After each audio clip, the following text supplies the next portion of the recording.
বাবা অসুস্থ থাকায় হাসপাতালে ভর্তি, তাই মাকে বাড়িতে একা পেয়ে মার সাথে যেভাবে কাজ করলাম, গল্পটি সম্পূর্ণ শুনলে আপনাদের মেশিন দিয়ে পানি চলে আসবে। আপনারা হাতের কাজ করতে বাধ্য হবেন, তাই হাতের কাজ করার আগে হাতের কাছে অবশ্যই টিস্যু রাখবেন। নমস্কার বন্ধুরা, আজকের এই গল্পে আপনাদের স্বাগতম। আমার নাম বিজয় এবং আমার বয়স ৩০ বছর। বর্তমানে আমি হায়দ্রাবাদে চাকরি করছি। আমি মূলত চণ্ডীগড়ের বাসিন্দা, মানি মাজরায় আমাদের ৩তলা বাড়ি আছে। আমার মায়ের নাম সুশীলা, তার বয়স প্রায় ৫২ বছর। তিনি একজন গৃহিণী, যদিও তিনি বি.এড সম্পন্ন করেছেন। আমার মা উচ্চতায় কিছুটা খাটো কিন্তু শরীরে মোটাসোটা। তিনি সবসময় শাড়ি পরেন, আমি কখনো তাকে শাড়ি ছাড়া অন্য কিছু পরতে দেখিনি। কিন্তু যে রাতে এই ঘটনাটি ঘটেছিল, তারপর থেকে আমার এবং মায়ের জীবন বদলে গেছে। এই ঘটনাটি তখনকার, যখন আমার বয়স ২৫ বছর ছিল। সেই দিন বাবাকে হার্ট অ্যাটাক হয়েছিল এবং তাকে হাসপাতালে ভর্তি করতে হয়েছিল। তখন আমার পিজি সম্পন্ন হয়েছে এবং আমি চাকরির খোঁজ করছিলাম, তাই বাড়িতেই থাকতাম। মাও বি.এড করার পরও চাকরি না করে গৃহিণী থেকে গিয়েছিলেন। তখন হাসপাতালে বাবার চিকিৎসা চলছিল, কিন্তু তার অবস্থার কোনো উন্নতি হচ্ছিল না। বাবাকে এই অবস্থায় দেখে মা ভেঙে পড়েছিলেন। আমি তার একমাত্র সন্তান ছিলাম, তাই তিনি আমার উপর নির্ভরশীল ছিলেন। বাবার অসুস্থতার খবর শুনে আমার মাসি এবং মামাও সঙ্গে সঙ্গে হাসপাতালে চলে এসেছিলেন। সবাই নিজ নিজভাবে সাহায্য করছিলেন। ৪-৫ দিন পর ডাক্তার সেই কথা বলে দিলেন যা আমরা শুনতে ভয় পাচ্ছিলাম। ডাক্তার বললেন যে এখন বাবাকে বাঁচানো কঠিন। এটি শুনে মা অজ্ঞান হয়ে গেলেন। আমি তার পাশে ছিলাম, তাই তাকে সামলে নিলাম। বাবা এখন ভেন্টিলেটরে ছিলেন, ভেন্টিলেটর চালু থাকা পর্যন্তই তার শ্বাস নেওয়া সম্ভব ছিল। তখন আমি এবং মা বাবার সঙ্গে শেষবারের মতো দেখা করতে আইসিইউতে গিয়েছিলাম। মা এখন কিছুটা সুস্থ হয়েছিলেন, তিনি কাঁদতে কাঁদতে বাবাকে জড়িয়ে ধরলেন। আমিও তার হাত ধরে কাঁদতে লাগলাম। কিছুক্ষণের মধ্যেই বাবা শেষ নিঃশ্বাস ত্যাগ করলেন এবং তার জীবনযাত্রা সম্পন্ন করলেন। আমরা আইসিইউ থেকে বেরিয়ে এলাম এবং মা আমাকে জড়িয়ে ধরে জোরে জোরে কাঁদতে লাগলেন। পরে শেষকৃত্যের প্রস্তুতি শুরু হয়ে গেল। দিন কেটে গেল, সন্ধ্যা ৬:০০ বাজে গিয়েছিল। শেষকৃত্যর সব কাজ আত্মীয়রা সামলে নিয়েছিল। শ্মশান থেকে বাড়ি ফিরে আমি আমার ঘরে গেলাম আর জোরে কেঁদে ফেললাম। মা শুধু কাঁদছিল, সে খুবই কষ্ট পাচ্ছিল। কিছুক্ষণ পর মাসি আমার জন্য চা নিয়ে এল। তখন আমি উঠে বসলাম। চা নিতে নিতে তাকে জিজ্ঞেস করলাম, মা কেমন আছে? মাসি বলল, দিদি এখনও কাঁদছে বিজয়। তার খুব কষ্ট হচ্ছে। আমি বললাম, হ্যাঁ মাসি, তার বাবার সঙ্গে খুব লেগে থাকত। আমারও কিছুই মাথায় আসছে না। মাসি বলল, আমি বুঝতে পারছি বিজয়, কিন্তু এখন দিদির তোমারই সাহায্য দরকার। এই বয়সে সে পুরোপুরি তোমারই ওপর নির্ভরশীল। এতটা বলে মাসি চলে গেল।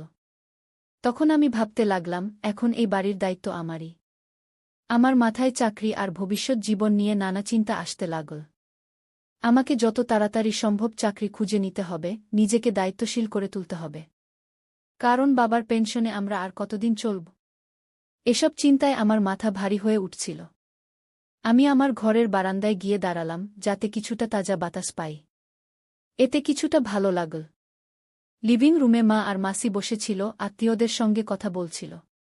কিছুক্ষণ পর আত্মীয়দের ভিড় কমে গেল। মাসি আমার ঘরে এসে বলল, আমি খাবার তৈরি করি, তুমি এতক্ষণ মায়ের কাছে বসো। আমি হ্যাঁ বলে মায়ের কাছে গিয়ে বসলাম। আমাকে দেখে মা আমার গলা জড়িয়ে আবার কেঁদে ফেলল। আমি তাকে জড়িয়ে ধরে শান্ত করার চেষ্টা করলাম।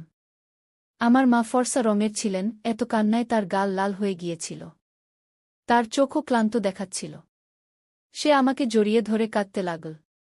আমি তাকে বললাম, মা এখন আর কাঁদো না। যা হবার তা হয়ে গেছে। এখন আমি আছি না তোমার সঙ্গে? আমি সব সামলাব। মা বলল, হ্যাঁ বেটা, তোমাকে দেখেই এখন দিন কাটাচ্ছি। তোমাকে দেখলেই তার কথা মনে পড়ে। এত বলেই মা আরও জোরে কাঁদতে লাগল। এমন সময় মাসি বাইরে এল আর মাকে বলল, দিদি একটু খাবার খাও। দুটো লোকমা খেলে কিছুটা ভালো লাগবে। মা হ্যাঁ বলল। মাসি বলল, তুমি রান্নাঘরে চলো, আমি সাহায্য করি। তোমার খুব দুর্বলতা এসে গেছে। মা বলল, তুই রান্নাঘরে গিয়ে দেখ, আমি এসে সাহায্য করছি। এত বলে মাসি রান্নাঘরে চলে গেল। আমি মায়ের হাত ধরে সাপোর্ট দিয়ে তাদের রুমে নিয়ে গেলাম। তারপর মা বাথরুমে গিয়ে ফ্রেশ হয়ে এল। এখন তার মুখ কিছুটা ঠিক মনে হচ্ছিল। সারাদিনের দৌড়াদৌড়িতে সে খুব ক্লান্ত হয়ে গিয়েছিল। আমি প্রথমবার মাকে এভাবে দেখলাম।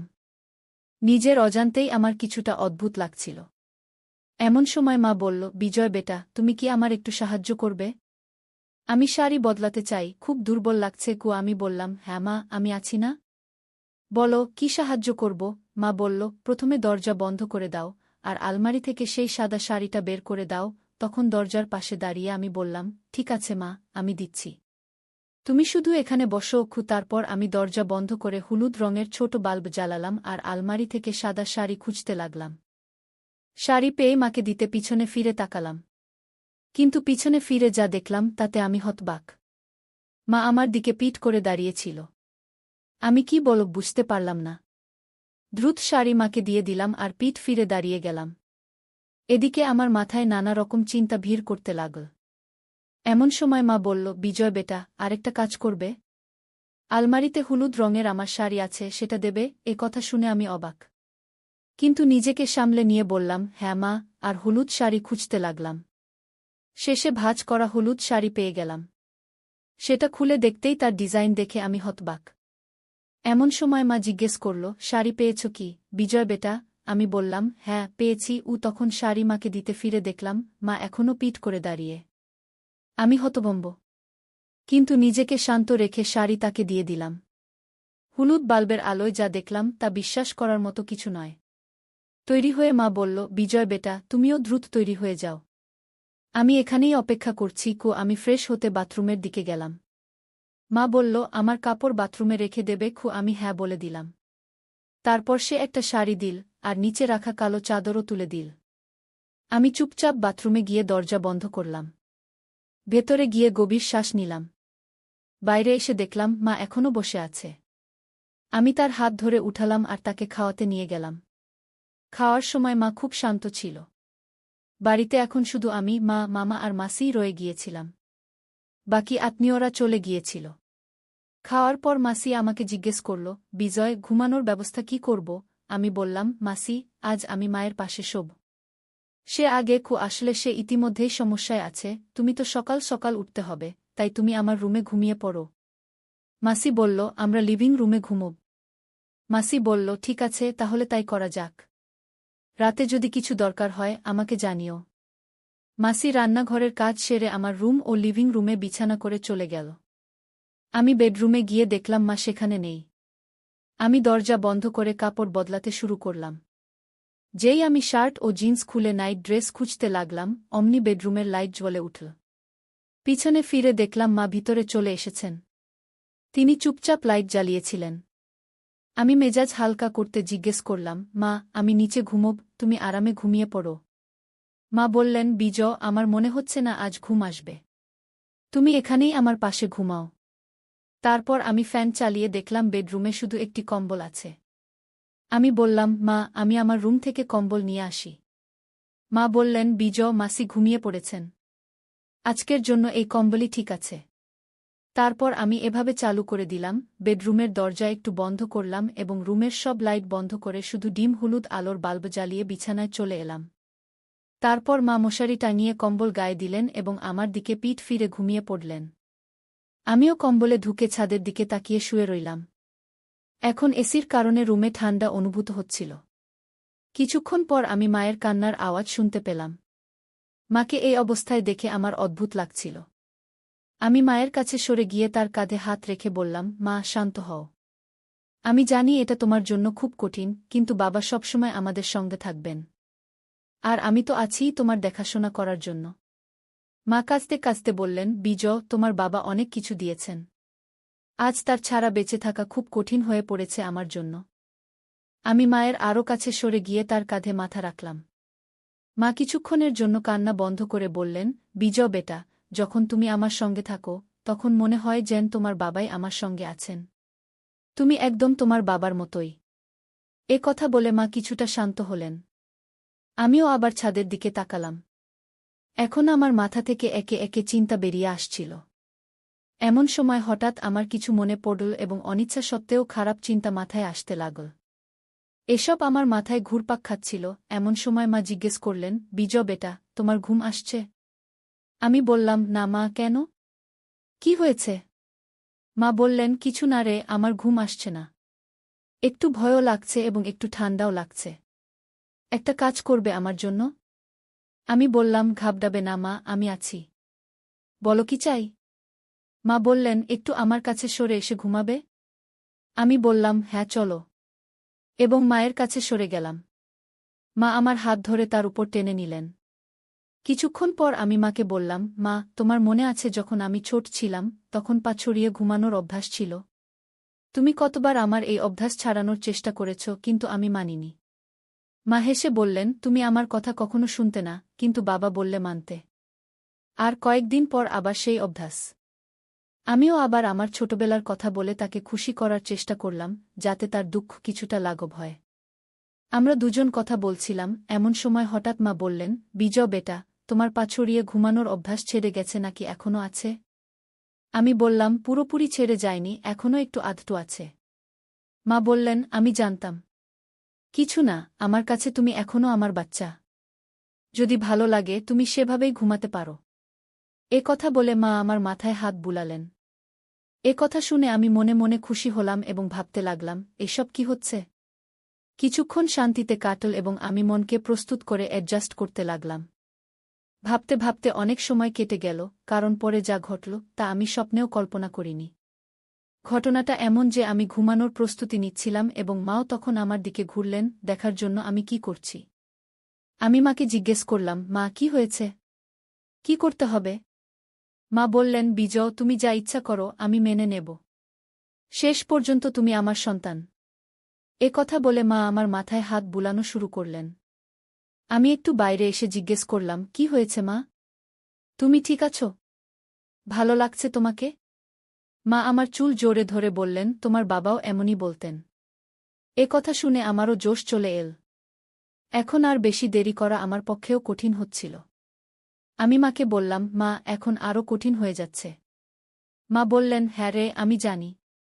আমিও কতক্ষণ থেকে অপেক্ষা করছি। চলো, এখন বেশি সময় নষ্ট করো না।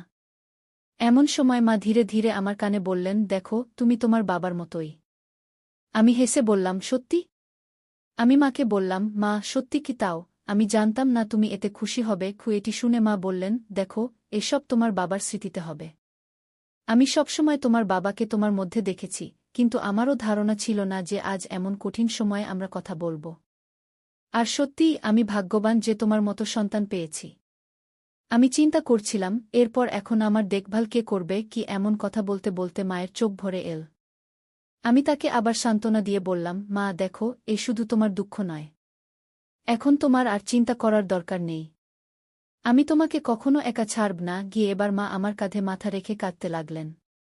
আমি তার অশ্রু মুছে দিয়ে বললাম, মা, আমি জানি বাবা আমাদের কখনো কোনো কিছুর অভাব হতে দেননি।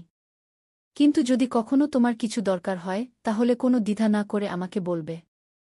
এখন আমাদের দুজনের মধ্যে কোনো কিছু লুকানোর কোনো কারণ নেই। এটি শুনে মা বললেন, তুমি যখন আমার সাথে থাকো তখন আমাকে আগের মতোই ডাকো। তোমার মুখে আমার নাম শুনতে ভালো লাগে।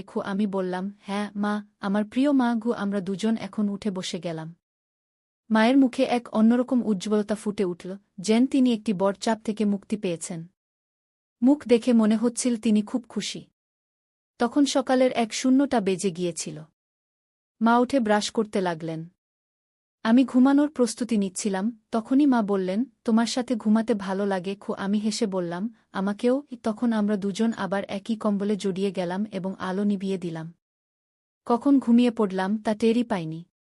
সকালে যখন জেগে উঠলাম তখন 1:00 বাজে গেছে। আমি ঘরে একা ছিলাম। আমি কাপড় পরে ব্রাশ করে বেডরুম থেকে বেরিয়ে এলাম। মা, মাসি এবং বাকি অতিথিরা চা পান করছিলেন। আমাকে দেখে মা বললেন, বিজয়, উঠে এসো, চা নাও। আমি হ্যাঁ বলে মায়ের কাছ থেকে চা নিলাম। ঠিক তখনই দরজার ঘণ্টা বাজল। মাসি গিয়ে দরজা খুললেন। সেখানে আমার দাদি, অর্থাৎ বাবার মা দাঁড়িয়ে ছিলেন।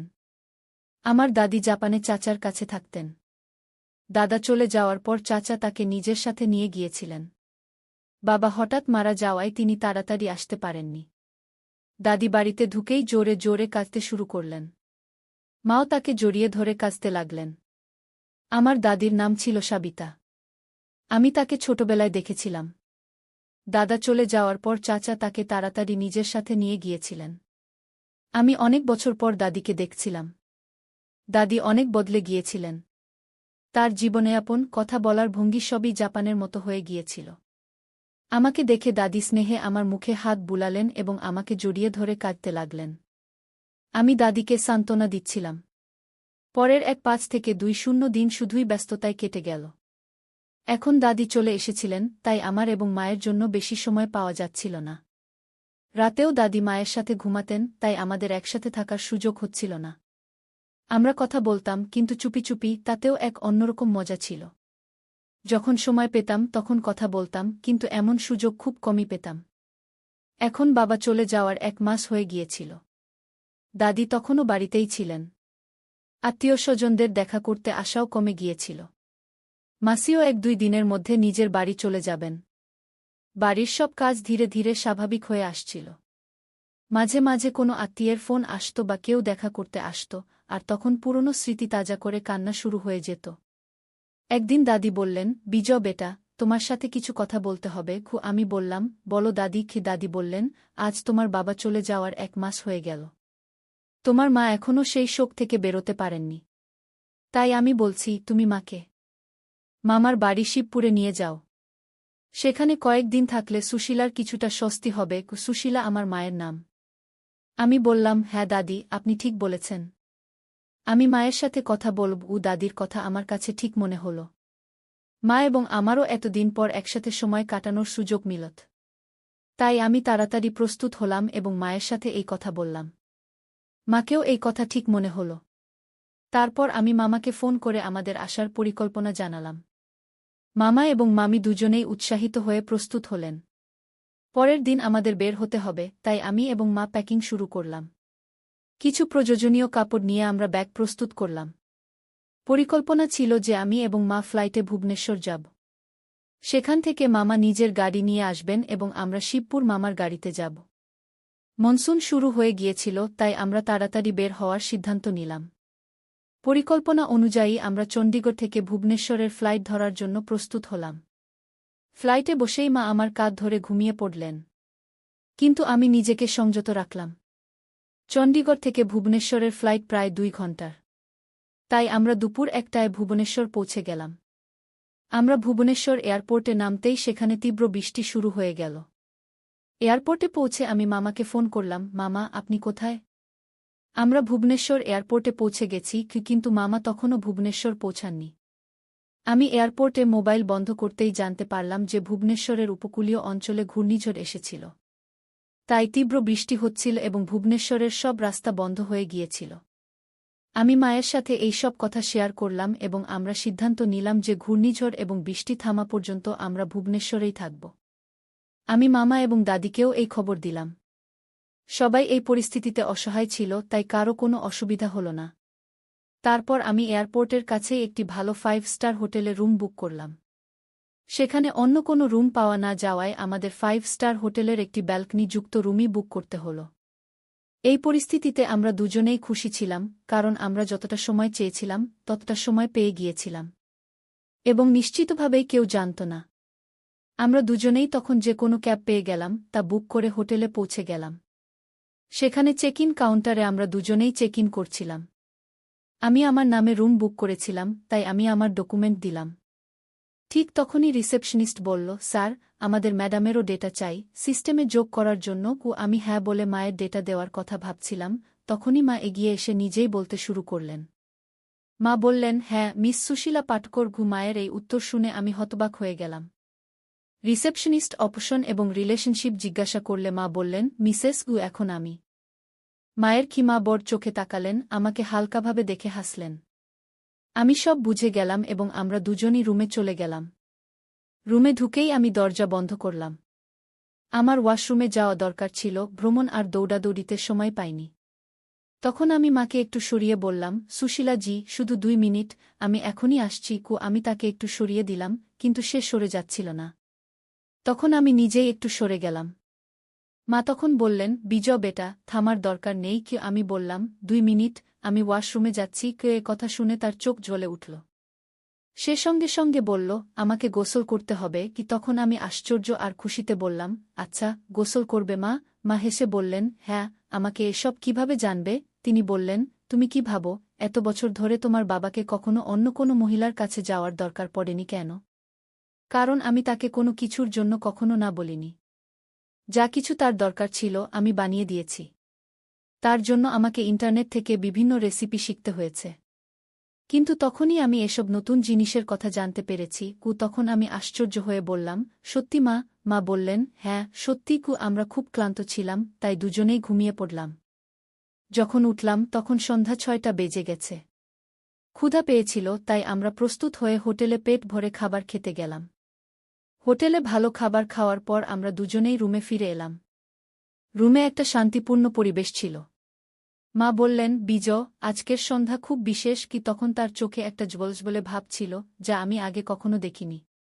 আমি হেসে বললাম, হ্যাঁ মা, আজকের সন্ধ্যা সত্যিই বিশেষ। তারপর আমরা দুজনেই টিভি অন করলাম এবং কিছুক্ষণের জন্য একটা রোমান্টিক মুভি দেখতে লাগলাম। মুভির সময় মা আমার হাত ধরে ফেললেন এবং ধীরে ধীরে আমার কাছাকাছি চলে এলেন। তখন তার মুখে একটা মিষ্টি হাসি ছিল। তিনি বললেন, বিজয়, তোমার সাথে কাটানো প্রতিটি মুহূর্ত আমার জন্য বিশেষ। আমি তার চুলে হাত বুলিয়ে বললাম, মা, তুমি আমার জীবনের সবচেয়ে সুন্দর অংশ। তারপর আমাদের মধ্যে একটা গভীর রোমান্টিক আলোচনা শুরু হল। আমি তার কাছাকাছি গেলাম, সেও আমার কাছাকাছি এল। তারপর আমি তাকে জড়িয়ে ধরলাম। সেই মুহূর্তে মনে হচ্ছিল যেন সময় থেমে গেছে। তার হৃদস্পন্দন আমার হৃদস্পন্দনের সাথে মিলে যাচ্ছিল। আমরা একে অপরকে কাছ থেকে অনুভব করলাম এবং আমাদের শ্বাস এক হয়ে গেল। মা ধীরে ধীরে বললেন, বিজয়, আমি তোমাকে খুব ভালোবাসি। আমি আমার ঠোঁটে হালকা হাসি নিয়ে বললাম, মা, তুমি তো আমার জীবন। তারপর আমরা একে অপরের চোখে তাকালাম এবং ধীরে ধীরে আমাদের ঠোঁটগুলো কাছাকাছি আনলাম। সেই মুহূর্তটা খুবই জাদুকরী ছিল। ঠিক তখনই আমাদের ঠোঁট একে অপরের সাথে মিলে গেল এবং আমরা একটা গভীর আর রোমান্টিক অভিজ্ঞতা ভাগ করলাম। এই অভিজ্ঞতা আমাদের ভালোবাসা আর বিশ্বাসের প্রতীক ছিল। তারপর আমরা দুজনেই একে অপরের বাহুতে রাত কাটালাম, একে অপরের উষ্ণতা আর ভালোবাসা অনুভব করলাম। সেই রাতে আমরা বুঝতে পেরেছিলাম সত্যিকারের ভালোবাসা কি। আমাদের মধ্যে বন্ধন আরও শক্ত হয়ে গিয়েছিল। সকালে যখন সূর্যের আলো ঘরে এসে পড়ল, তখন আমি মাকে আমার পাশে ঘুমাতে দেখলাম। তার হাসি আর শান্ত মুখ দেখে আমি অনুভব করলাম আমার জীবনের প্রতিটি দিন তার সাথে কতটা বিশেষ। আমি ধীরে ধীরে তার কপালে হাত বুলিয়ে তাকে জাগালাম। মা চোখ খুলে বললেন, গুড মর্নিং বিজয়। আমি হেসে বললাম, গুড মর্নিং মা। তারপর আমরা দুজনেই একটা নতুন দিন শুরু করলাম, এই জানতে পেরে যে আমাদের ভালোবাসা সবসময় এভাবেই শক্ত আর বিশেষ থাকবে।